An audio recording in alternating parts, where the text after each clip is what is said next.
साप आपले शत्रू नाहीत तर निसर्गाचे व आपले मित्र आहे. सर्पमित्र गणेश सोनसळे.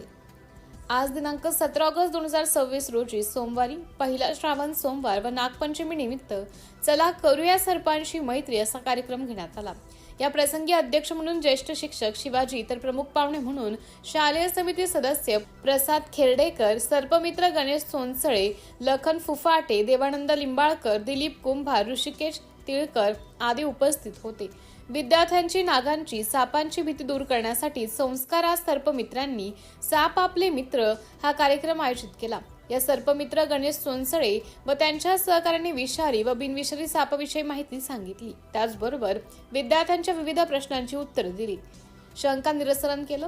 आज जे साप पाहिल्यावर आपण घाबरतो ते साप 1ली ते 9वीतील विद्यार्थ्यांनी सर्पमित्रांच्या मदतीने हाताळले, त्यांना हातात घेतले. त्यामुळे त्यांची भीती दूर झाली. परंतु सर्पमित्रांनी व शिक्षकांनी त्या चेतावणी पण दिली की साप दिसल्यावर त्याला पकडायचा प्रयत्न करू नका किंवा मारण्याचा प्रयत्न करू नका, तर सर्पमित्रांना फोन करा. अतिशय उत्साहात आणि आनंदमय वातावरणात आज विद्यार्थ्यांनी अनोखी नागपंचमी साजरी केली. या कार्यक्रमाच्या यशस्वीतेसाठी संस्कार केंद्रातील सर्व शिक्षक वृंद, प्राथमिक व माध्यमिक विद्यालय व शिक्षकेतर कर्मचारी यांनी परिश्रम घेतले. City India